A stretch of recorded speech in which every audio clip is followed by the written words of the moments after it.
Premiere open कर लिया, video files को इंपोर्ट करके 2 रील्स देख ली, फिर थोड़ा सा कट करके 2 टेक्स्ट ऐड कर दिया, फिर बी रोल्स को कलर ग्रेडिंग करते करते खाने लग गया। अगर तुम्हारा वर्क फ्लो भी ऐसा ही है तो जिंदगी और वर्क में कभी फ्लो नहीं आएगा। मेरा तो वीडियो एडिटिंग का चैनल है, इसलिए मुझे एडिट करना भी पसंद, लेकिन बहुत सारे लोगों के लिए एडिटिंग वाला पार्ट फ्रस्ट्रेटिंग हो सकता है। मोर एफिशिएंटली काम करने के लिए और एक पर्टिकुलर टाइमलाइन के अंदर ज्यादा से ज्यादा प्रोडक्टिव होने के लिए तुम्हारा एडिटिंग प्रोसेस को फास्ट करना बहुत जरूरी है। स्क्रिप्टिंग के समय इतना सा भी कॉम्प्रोमाइज नहीं चलेगा। Sufficient time should be given for it because it is the most valuable part of any content. तो अपने एडिटिंग प्रोसेस को फास्टेस्ट करने के लिए create a structured editing workflow. तुम्हें हर एक चीज एक साथ नहीं करना है, one thing at A time. जैसे मैं इंपोर्ट करने के पहले ही फाइल्स को ऑर्गेनाइज कर लेता हूँ, देन प्रीमियर के अंदर इंपोर्ट करता हूँ सारे फाइल्स को। अब पहले टॉकिंग हेड वीडियोस को टाइमलाइन में डालता हूँ, देन उसका ऑडियो फाइल्स को, फिर दोनों को सिंक्रोनाइज करके ऑडियो को एडिट कर लेता हूँ ऑडिशन में, देन सारे टॉकिंग हेड वीडियोस को कट कर लेता हूँ, फिर एक एक करके बी रोल्स को डालता हूँ, उसके बाद टेक्स्ट, ग्राफिक्स, वीएफएक्स ऐड करता हूँ, then transition, sound designing and finally colour grading. जो स्ट्रक्चर हमने क्रिएट करे हैं उसका एक एक पॉइंट को और फास्ट करेंगे कुछ ऑटोमेशंस करके।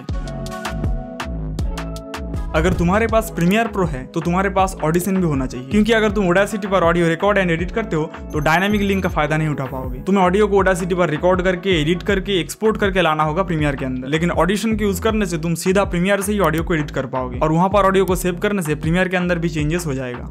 इस प्रोसेस को और भी फास्ट करने के लिए तुम ऑडिशन के अंदर अलग अलग प्रीसेट्स क्रिएट करके रख सकते हो।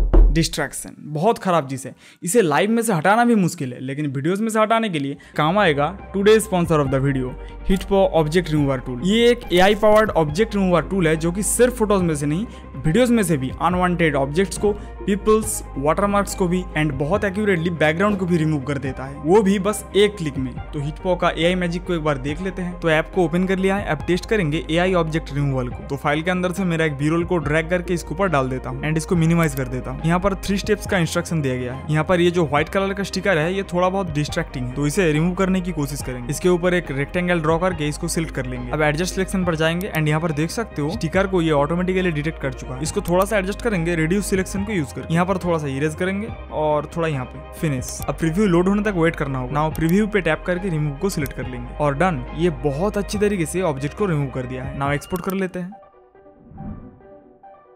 अब टेस्ट करेंगे मेरा फेवरेट बैकग्राउंड रिमूव टूल। तो फिर से फाइल को ड्रैग एंड ड्रॉप कर देते हैं और यहाँ से तुम बैकग्राउंड को रिमूव करने के बाद कैसा आउटपुट चाहते हो, ट्रांसपेरेंट या ग्रीन स्क्रीन, वो सिलेक्ट कर सकते हो। तो ट्रांसपेरेंट ही रहने देते हैं और सीधा प्रीव्यू को चेक कर लेंगे। डन। जस्ट देखो मुझे सब्जेक्ट को भी सिलेक्ट नहीं करना पड़ा और मेरा बालों को भी ये प्रिसाइजली सिलेक्ट किया है। एक्सपोर्ट कर लेंगे बस। इनके और भी कुछ यूजफुल टूल्स है जो कि तुम सिंपली मेरे डिस्क्रिप्शन से चेकआउट कर सकते हो एंड परचेस कर सकते हो। अब वापस चलते हैं वर्कफ्लो में। ऑडियो के ऊपर जो भी इफेक्ट डालना है सब कुछ इस इफेक्ट ट्रैक में अप्लाई करना होगा। देन अपने हिसाब से सेटिंग्स वगैरह को एडजस्ट कर लेना। ऑडियो एडिटिंग वाला पार्ट कभी और दिखाऊंगा। देन ये जो आइकॉन है save effect track as a preset, इसे प्रेस करके एक नाम डालकर सेव कर लेना है। सेव किया हुआ प्रीसेट को तुम यहाँ से अप्लाई कर सकते हो। Like most of the time मैं रूम के अंदर ही अपना टॉकिंग हेड वीडियोस को रिकॉर्ड करता हूँ, इसलिए इसका जो वॉइस एडिटिंग प्रोसेस है वो लगभग सिमिलर ही होता है। इसीलिए सेम प्रोसेस को बार बार रिपीट ना करके मैं टॉकिंग हेड वीडियोस के लिए एक प्रीसेट, बी रोल्स के लिए एक प्रीसेट तैयार करके रखा हूँ। जस्ट नॉइज रिडक्शन करता हूँ और प्रीसेट डाल देता हूँ, काम खत्म।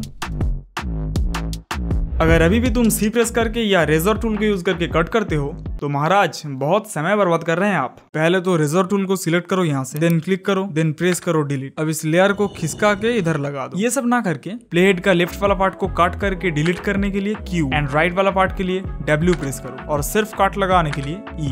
इस कस्टम शॉर्टकट को तुम्हें ही सेट करना होगा, कैसे करना है बाद में दिखाता। रिपीट डिलीट के लिए R, इससे क्लिप के साथ साथ एम्प्टी स्पेस भी डिलीट हो जाएगा। टॉकिंग हेड वीडियोस को कट करने के समय पीछे से प्ले करके कट करना टाइम सेविंग रहेगा, क्योंकि एक ही लाइन को परफेक्टली बोलने के लिए हम 3-4 बार ट्राई करते हैं, इसलिए ज्यादातर परफेक्ट टेक्स एंडिंग में ही रहता है। सो अगर तुम पीछे से प्ले करते करते आओगे तो अच्छे डायलॉग्स पहले ही मिल जाएगा और पूरा क्लिप को सुनना नहीं पड़ेगा। मेरे इस छोटे से जिंदगी में देखो, जैसे इस लाइन को मैंने यहाँ तक बोला, ऑडियो का वेब फ्रॉम में पॉज देखकर पता चल रहा है। श्योर होने के लिए एक बार प्ले करके भी देख लेते हैं। पहले भी बहुत तो ये अलग लाइन है। मेरे इस छोटे से जिंदगी में पहली बार सिनेमैटिक वर्ड को जाना और ये लाइन ठीक है, तो बस इसको कट कर लेंगे और फालतू टेक्स्ट को सुनना ही नहीं पड़ेगा। और ऑडियो का वेब फ्रॉम के ऊपर भी ध्यान रखना, जहां पर साइलेंस है वहां से प्ले हेड को जल्दी मूव कर देना। प्ले करके बैठे मत रहो। पहले तो पूरा का पूरा वीडियोस को कभी भी टाइमलाइन में ऐड मत करो। जिस क्लिप को लाना चाहते हो उसके ऊपर डबल क्लिक करो, सोर्स मॉनिटर पे ओपन हो जाएगा। अब यहाँ से प्ले करके देखो कौन सा पार्ट तुम्हें चाहिए। आई प्रेस करके इन पॉइंट सिलेक्ट करो एंड ओ प्रेस करके आउट पॉइंट सिलेक्ट करो, ड्रैग एंड ड्रॉप कर दो बस। अगर सिर्फ फुटेज को इंसर्ट करना चाह रहे हो म्यूजिक को छोड़कर, देन ऑडियो ट्रैक्स को डिसेबल कर दो। इससे बहुत फास्ट तुम बी-रोल्स को ऐड कर पाओगे। और हाँ, जिस क्लिप में तुम बाद में साउंड इफेक्ट डालना चाहते हो, मैं कहूंगा उसको साउंड के साथ ही इंपोर्ट करो, ताकि बाद में वेब फ्रॉम देखकर साउंड इफेक्ट डाल सको, जिससे कि साउंड इफेक्ट को मैच करने के लिए उतना ज्यादा मेहनत नहीं करना पड़ेगा।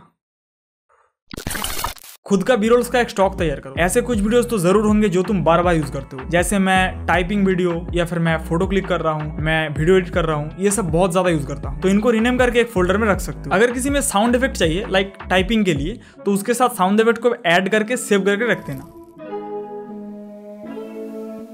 किसी भी एलिमेंट या टेक्स्ट का मूवमेंट को स्मूथ करने के लिए एक की फ्रेम को सिलेक्ट करके right click, temporal interpolation, then ease out. इस तरह से लास्ट की फ्रेम को ईज इन करना पड़ता है, तभी जाकर एक स्मूथ मोशन क्रिएट होता है। अब इतने सारे स्टेप्स को ना फॉलो करके सिंपली शॉर्टकट्स का यूज करो। ईज आउट करने के लिए ऑल्ट ओ प्रेस करो एंड ईज इन के लिए ऑल्ट आई। ये सब मैंने सेट करे हैं। तो तुम तुम्हारा कस्टम शॉर्टकट्स क्रिएट करने के लिए कंट्रोल ऑल्ट के प्रेस करो एक साथ, देन यहाँ पर सर्च करो की फ्रेम टेम्पोरल इंटरपोलेशन ईज इन। ये इतना कॉम्प्लिकेटेड है, ज्यादातर लोगों को पता ही नहीं है क्या लिखकर सर्च करना है। अब इसका राइट साइड में क्लिक करके पहले वाले पे ऑल्ट आई एंड सेकंड वाले पे ऑल्ट ओ प्रेस कर दो। फिर सर्च करो ऐड टू डिलीट, सेट करो ई। इस तरह से रिपीट डिलीट के लिए आर और यहाँ से ओके कर दो, डन। अब की फ्रेम्स को स्मूथ करने के लिए जस्ट सिलेक्ट करो, देन ऑल्ट ओ प्रेस करो एंड दूसरे वाले को ऑल्ट आई, डन। नाउ कुछ टेक्स्ट एनिमेशन भी होता है जो हम बार बार यूज करते हैं, तो उनको भी तुम एक प्रीसेट की तरह सेव करके रख सकते हो एक कस्टम फोल्डर में। तो टेक्स्ट लेयर के ऊपर एनिमेशन करने के बाद इफेक्ट्स कंट्रोल में जाकर मोशन को सिलेक्ट करो, राइट क्लिक करो, देन सेव प्रीसेट। अब एक नाम डालकर एंकर टू इन पॉइंट को सिलेक्ट करके ओके। अब किसी भी टेक्स्ट लेयर के ऊपर ड्रैग एंड ड्रॉप कर दो बस। इसी तरह से तुम बहुत कॉम्प्लिकेटेड इफेक्ट्स को भी प्रीसेट करके रख सकते हो, जैसे मैंने इस बॉर्डर को क्रिएट करके रखा है और ये मैं रिक्रिएट करके भी दिखा देता हूँ। पहले तो इफेक्ट्स में सर्च करो रफ। अब रफ एंड एजेस इफेक्ट को ड्रैग करके फुटेज के ऊपर डाल दो। सीधा चले जाओ इफेक्ट्स कंट्रोल में और बॉर्डर को इंक्रीज कर दो, फ्रैक्टल इन्फ्लुएंस को 0 कर दो एंड एज शार्पनेस को मैक्सिमम कर दो। नाउ एज टाइप को रफ इन कलर पे सिलेक्ट करो और इस कलर को चेंज करके व्हाइट कर दो। अब इसको प्रीसेट करने के लिए इफेक्ट को सिलेक्ट करो, राइट क्लिक करो, सेव प्रीसेट, नाम डालकर ओके। अब प्रीसेट फोल्डर के अंदर से इफेक्ट को ड्रैग एंड ड्रॉप कर दो बस।